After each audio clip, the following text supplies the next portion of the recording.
부처님께서 제자들과 함께 고요한 숲길을 걷고 계셨습니다. 발밑에는 바싹 마른 나뭇잎들이 바스락거렸고 바람은 부드럽게 나무 사이를 스쳐 지나갔습니다.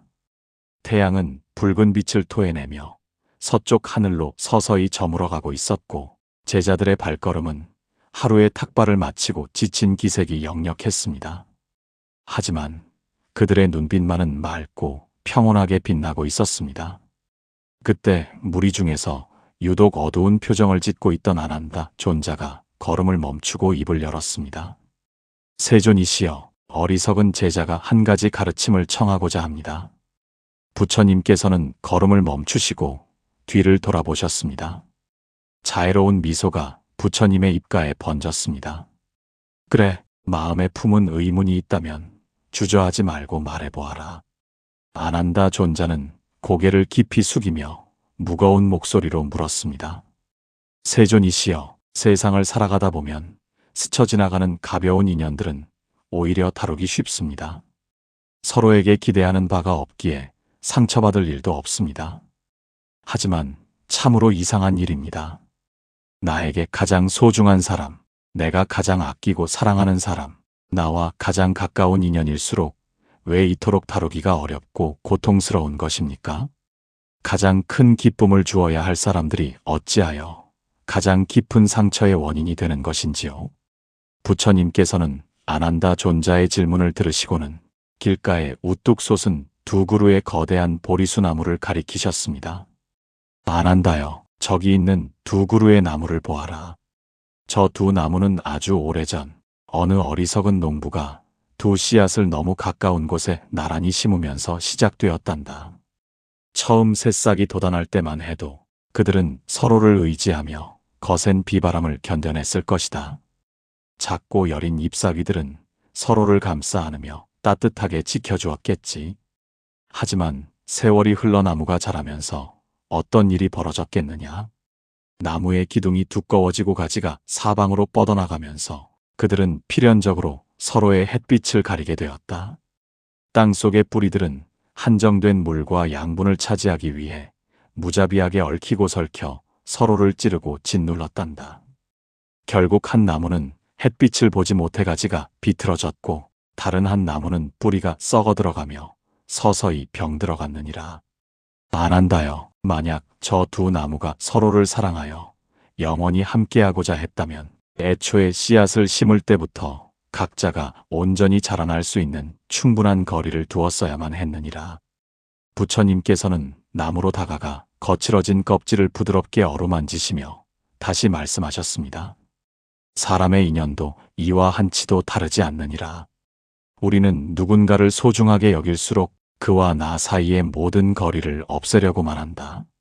상대의 모든 것을 알고 싶어하고 상대의 모든 시간에 내가 존재하기를 바라며 상대의 모든 생각이 나와 같기를 강요하게 되지. 그것이 사랑이고 애정이라고 착각하면서 말이다. 하지만 그것은 사랑이 아니라 집착이며 상대방의 영혼이 숨 쉴 수 있는 공간을 빼앗는 잔인한 행동일 뿐이니라. 가까운 인연일수록 서로의 빛을 가리지 않도록 물러설 줄 알아야 하며 서로의 뿌리가 온전히 뻗어나갈 수 있도록 적당한 빈 공간을 허락해야 하느니라.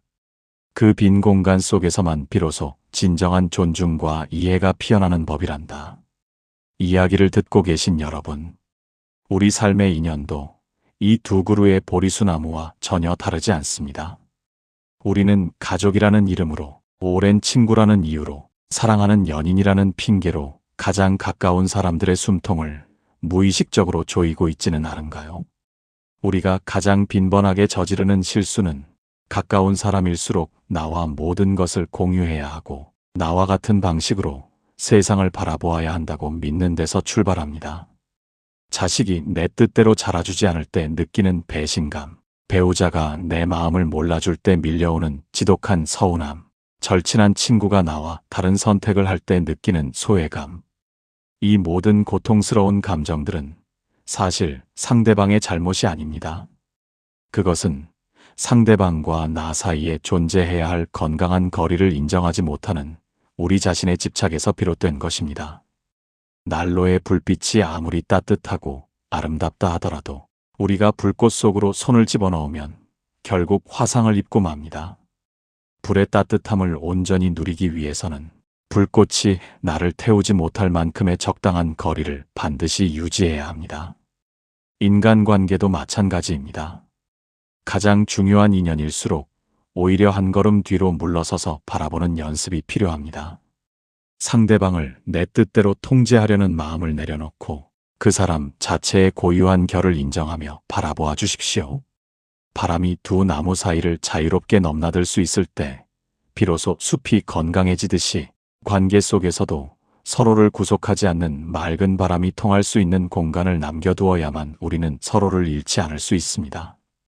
다음 날 아침 부처님과 제자들은 이슬이 맺힌 숲을 지나 활기찬 상인들이 모여있는 시장 어귀에 도착하셨습니다. 수많은 사람들이 물건을 사고 팔며 소란스러운 가운데 그 지역에서 가장 큰 부를 축적한 수다타 장자가 수심이 가득한 얼굴로 부처님을 찾아왔습니다. 그는 화려한 비단옷을 입고 있었지만 그의 눈동자에는 피로와 근심이 깊게 배어 있었습니다. 수다타 장자는 부처님 발 아래 엎드려 절을 올린 뒤 떨리는 목소리로 말했습니다. 세존이시여, 저는 평생토록 땀 흘려 일하며 엄청난 부와 명예를 이루었습니다.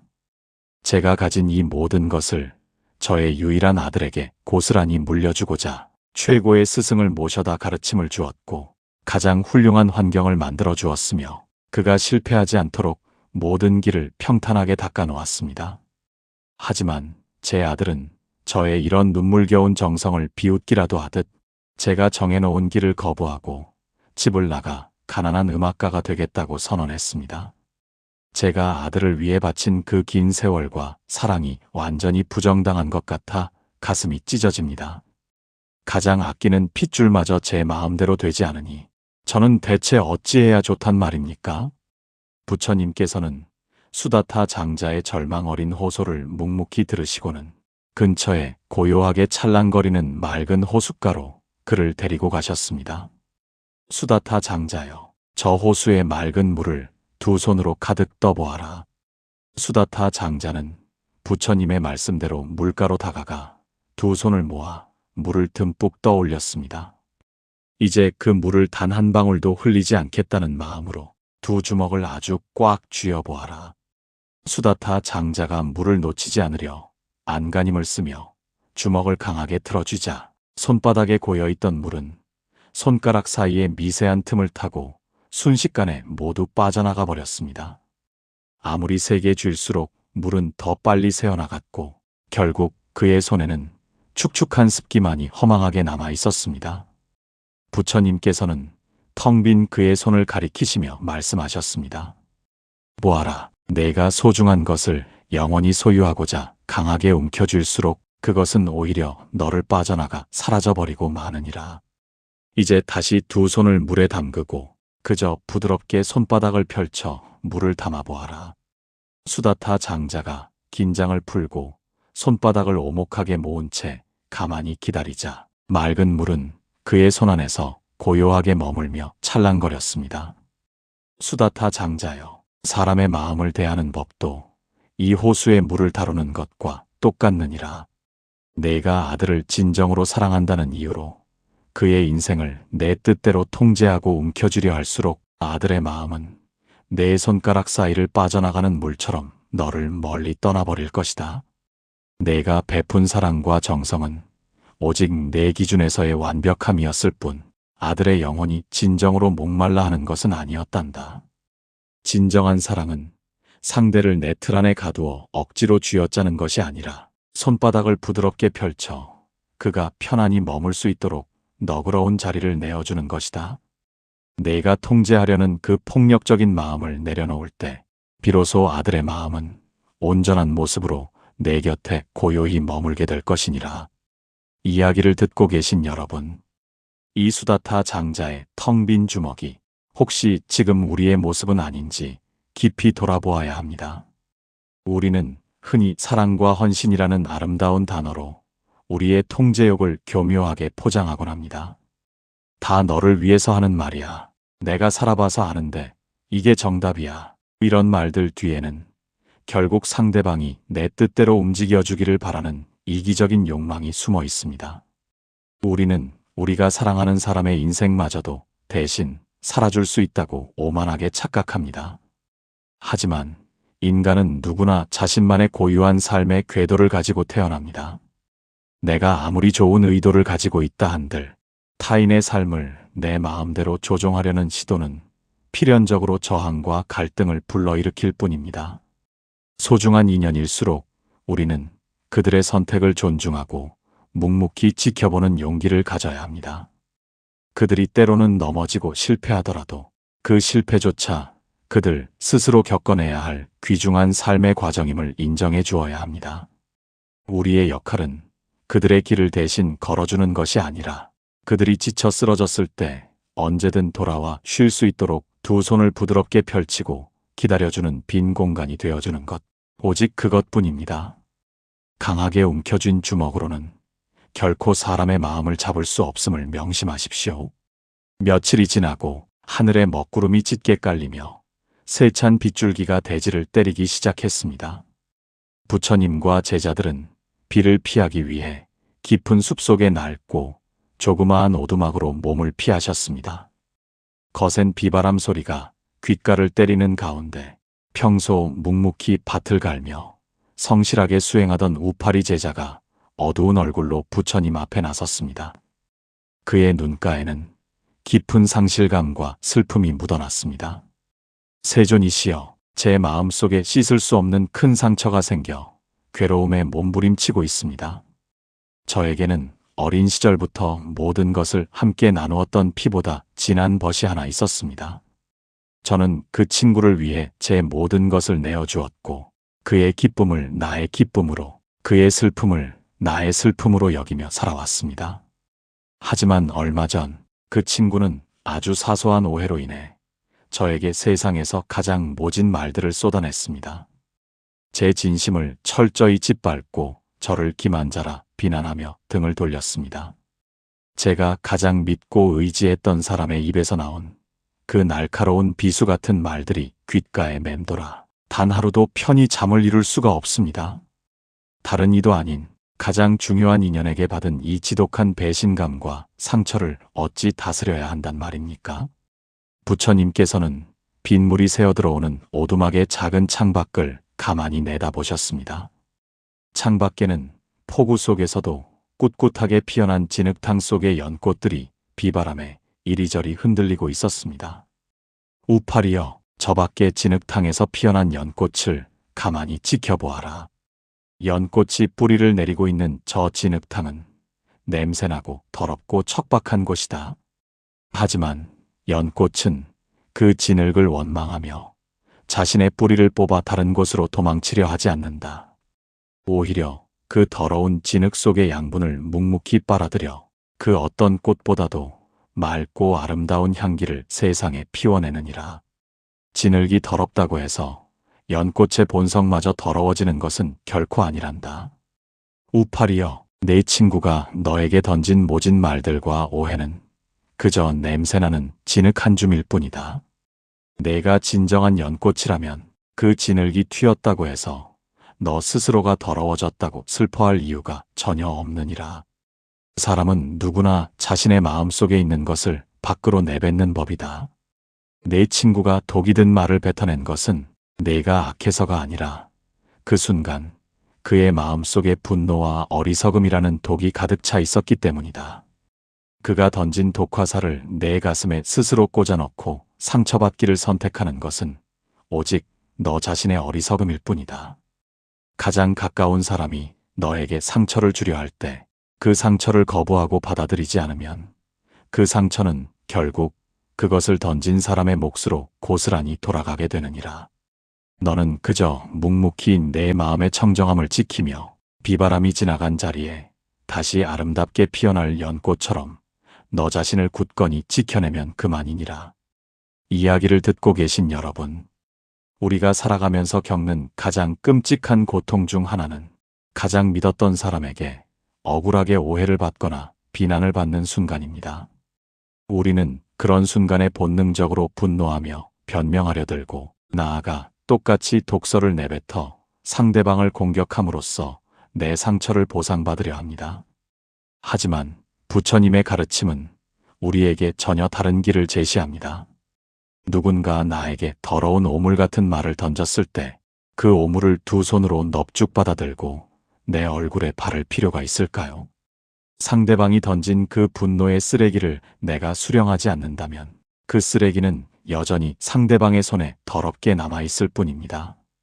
가까운 인연일수록 그들의 사소한 말 한마디는 우리의 심장을 예리하게 찌릅니다.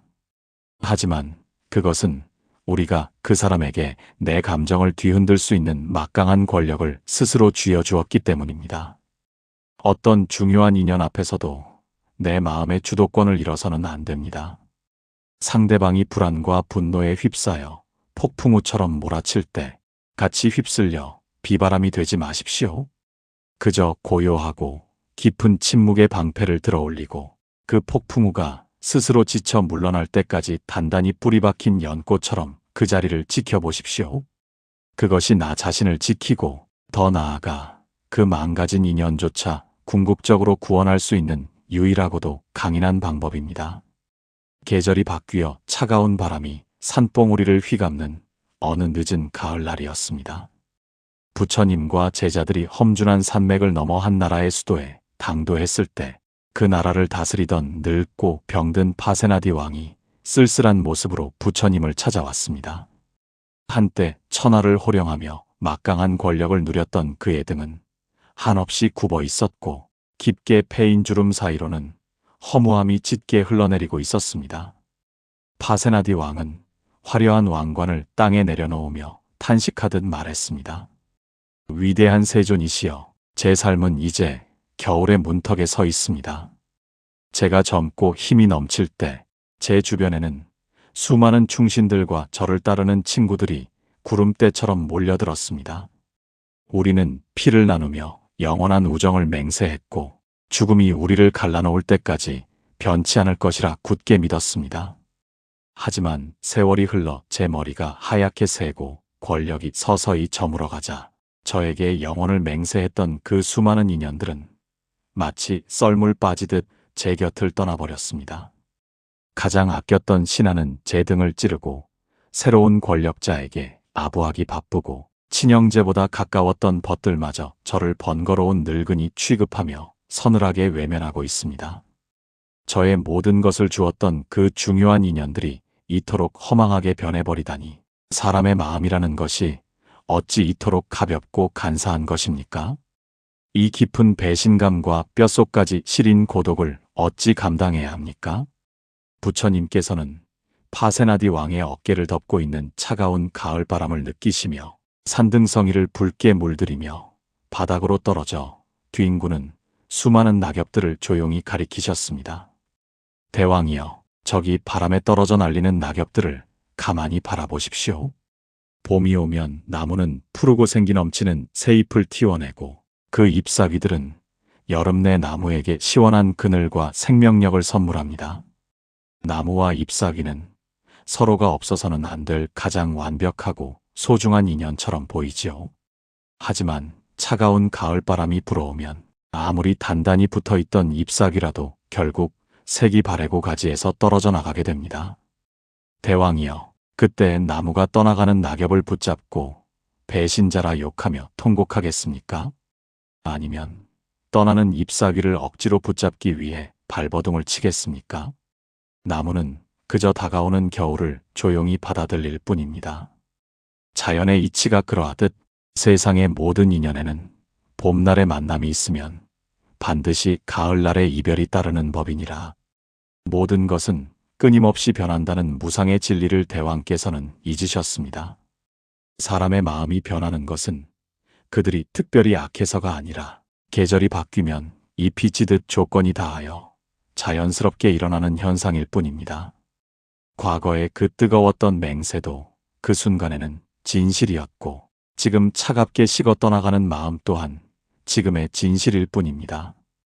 변화하는 것을 영원하길 바라는 그 어리석은 집착이 대왕의 마음을 병들게 하고 있습니다.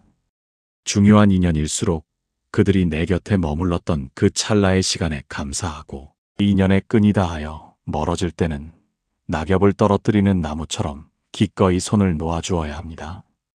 집착을 놓아버린 텅 빈 마음에만 비로소 진정한 평화가 깃들 수 있느니라. 이야기를 듣고 계신 여러분, 우리는 흔히 영원한 사랑, 변치 않는 우정이라는 환상에 갇혀 스스로를 올가매곤 합니다. 하지만 이 세상에 변하지 않는 것은 단 하나, 모든 것은 변한다는 사실뿐입니다. 우리가 가장 소중하게 생각하는 인연도 예외일 수 없습니다. 시간이 흐르고 각자의 삶의 조건과 환경이 달라지면 사람의 생각과 마음의 결도 자연스럽게 달라지기 마련입니다. 어제에 다정했던 연인이 오늘의 낯선 타인이 될 수 있고, 목숨을 나눌 것 같았던 친구가 어느 순간 서먹한 지인으로 전락할 수도 있습니다. 이러한 관계의 변화를 마주할 때 우리는 깊은 배신감과 슬픔에 빠져 상대방을 원망하곤 합니다. 내가 어떻게 나한테 이럴 수 있어?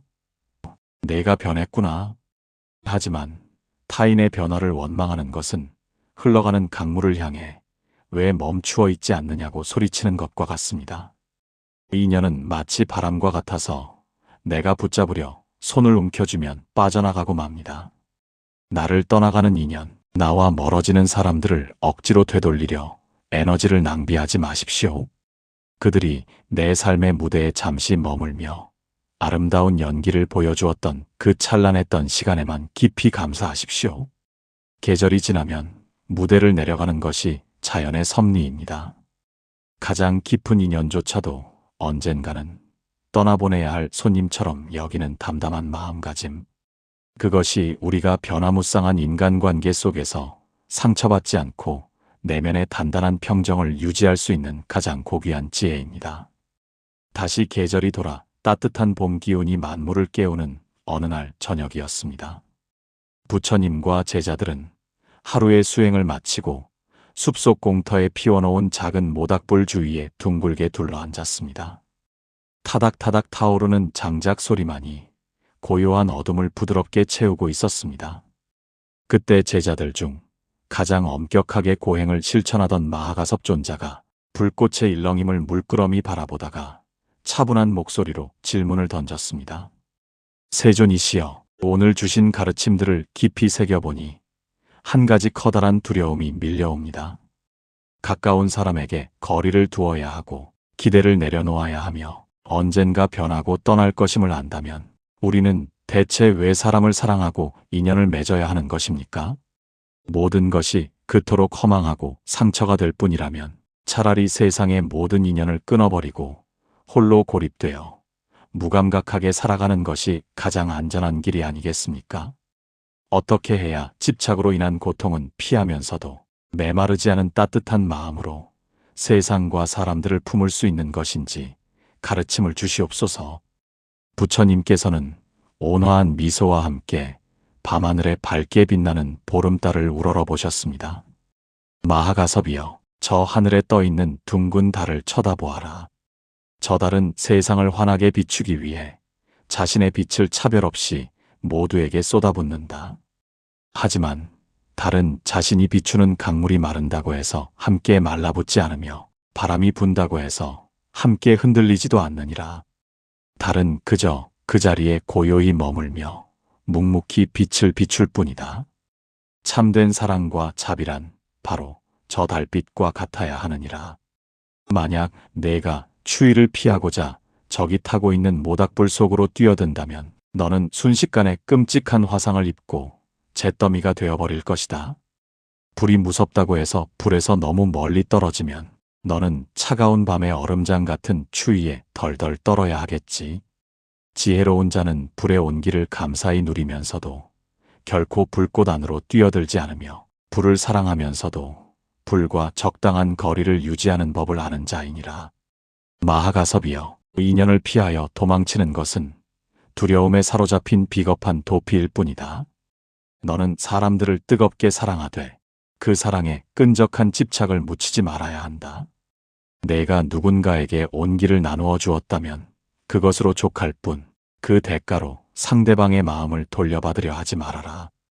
베풀되 바라는 마음을 철저히 소멸시키는 것, 사랑하되 소유하려는 마음을 온전히 내려놓는 것, 이것이 바로 모든 고통의 사슬을 끊어내고 자유롭게 사랑할 수 있는 위대한 수행의 길이며 참된 자비이니라. 부처님의 깊고 울림 있는 음성이 숲속의 어둠을 가르고 퍼져나갔고, 그 자리에 모인 제자들은 가슴 깊은 곳에서부터 차오르는 뜨거운 환희와 평온을 느끼며 조용히 두 손을 모아 합장했습니다.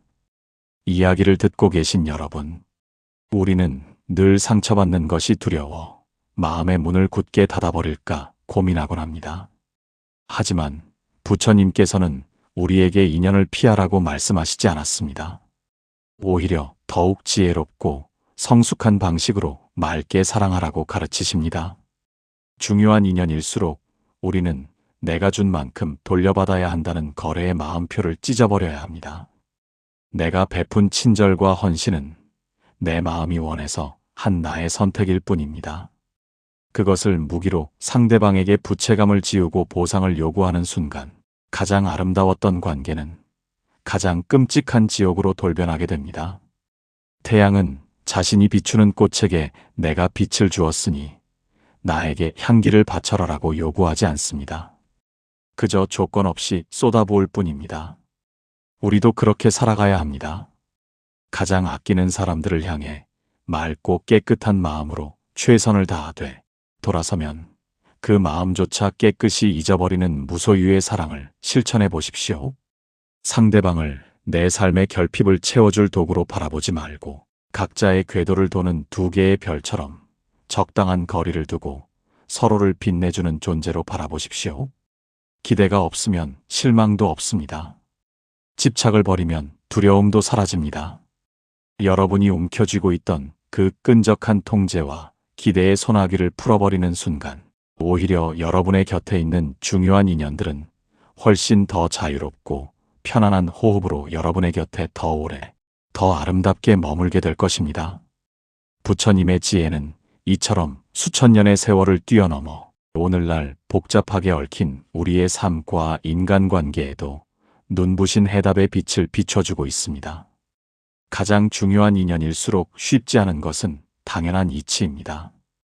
그것은 그만큼 내 마음이 무겁게 실려 있기 때문입니다. 이제 그 무거운 짐을 조용히 바닥에 내려놓고 밤하늘의 고요한 달빛처럼 담담하고 여유로운 마음으로 여러분의 소중한 사람들을 바라보시길 바랍니다. 오늘 이야기가 여러분의 마음에 평온을 가져다 주었다면 구독과 좋아요로 지혜를 나누어 주세요.